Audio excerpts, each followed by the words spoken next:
Hey everyone, this is Kevin from thechesswebsite.com, and today we're going to be going over a nice little strategy and tactic in the middle game called a decoy in chess. And what it usually entails is bringing an opponent to a poisoned square and forcing them by usually means of sacrifice by putting them in a square where they would not normally want to go. If you look at the situation and it's black's move, possibly the last move that you would expect black to make is bringing his queen to b5, because if he does that, we can bring our knight to c7, forking this queen. You're not going to see that move.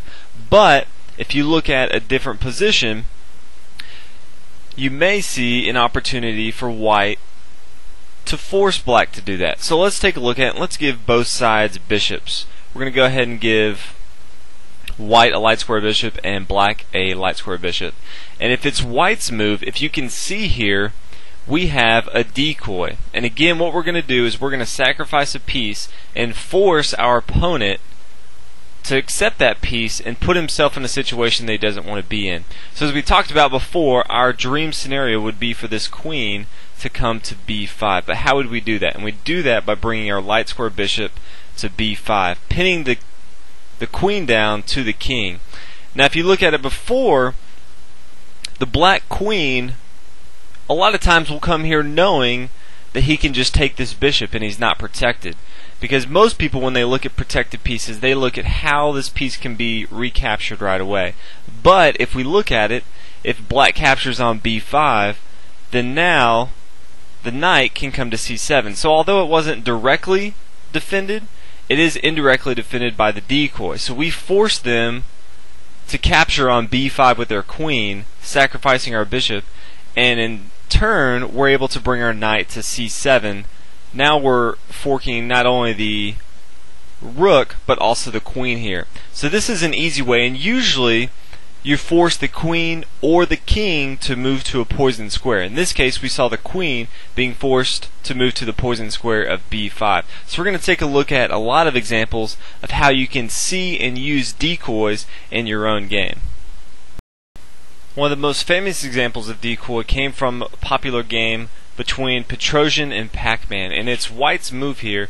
And as we talked about before, we want to get specific pieces to a poisoned square, but not always to gain material, and that was the case in this game.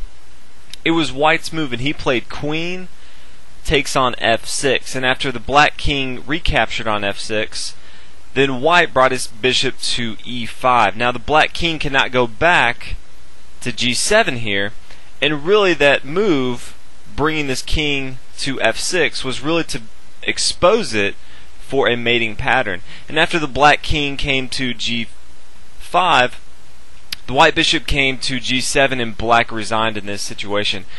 If you really analyze it, it's actually a mate in 4 for white, and this is what white was looking at.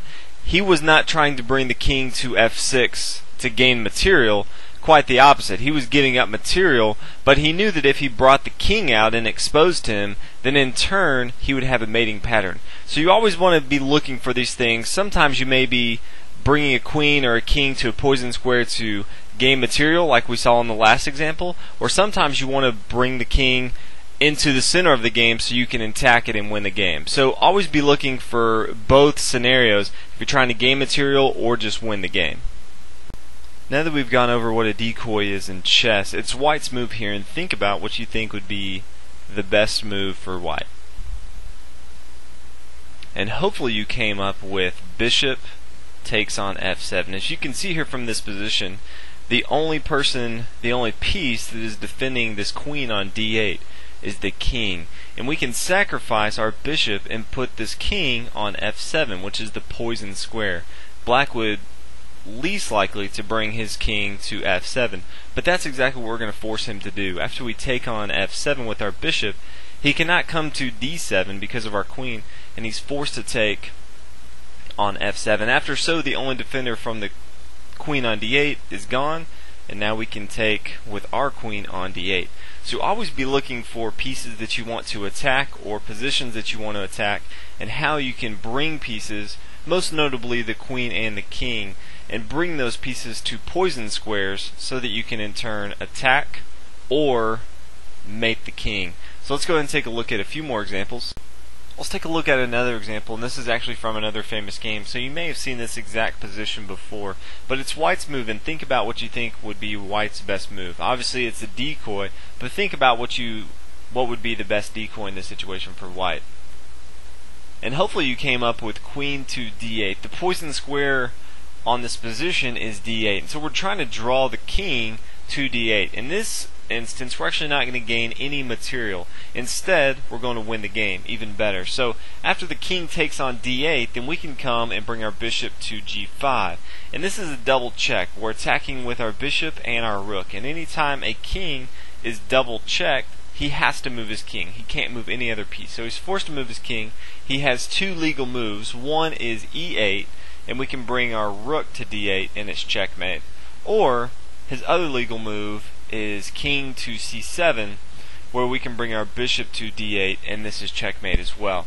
So from this position early on, as you can see, we're going to give up an entire queen just so that we can get the king to the poison square of d8. So sometimes you give up a whole lot of material just to bring a king or a queen. Most notably, if you're giving up an entire queen, you're trying to bring the king to a position, but you're really trying to bring different pieces to specific squares called poison squares so that you can gain material or have a better chance for a win. So let's go ahead and take a look at one more example for decoy so we can really drive home the point of what it is and how to look. Let's take a look at our last example of decoy, and it's white's move. So take a minute. It's a little trickier than the ones we've seen before, but it's white's move, and think about what would be white's best move in this position. And hopefully you came up with rook to d8, a very creative decoy move. As you can see here, the rook can't recapture on d8. Obviously he can, but then we would just take his queen on e2, and white's going to have a very easy game from here.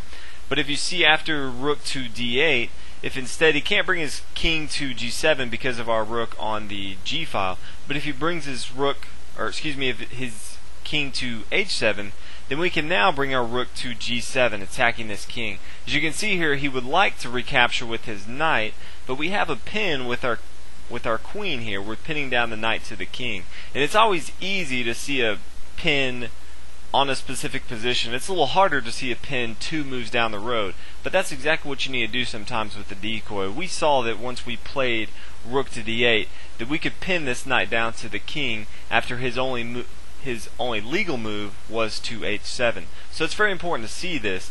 But now if the king takes on g7, again he can't come to this 8th rank because of our rook. If he doesn't take this rook, he's going to be pretty much in the same trouble he is if he takes it. He's going to be mated. But if he takes on g7, then our queen can come down to g2, and there's really nothing that the black can do to save himself from defeat.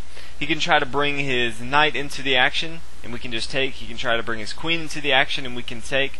He really has no other options. He can never come to this 8th rank because of our rook, and at the same time we can use our queen and our pawn here on the h file if we have to. We're going to have a very easy win from here. It's mate in 5, but depending on what black does, we can have mate a little easier. So as you can see here, at the beginning we brought our rook to d8, baiting them, asking them to take our rook so we can have a queen. But if he doesn't, instead we're going to use a few additional tactics such as a pin to win the game very easily. So this is how you can use decoys in your chess game. Always be looking for poison squares where you can draw queens, where you can draw different kings to, and use those opportunities to not only gain material but put your opponent in a position where they don't want to be, and you can win the game easily. Even if that means giving up a rook, a queen, 2 bishops, whatever it takes to win the game, make sure you go ahead and do that. So I hope you guys enjoyed the video on decoy in chess. If you haven't already, please subscribe and make sure you check out the website, chesswebsite.com, and I'll see you guys in the next video. Thanks for watching.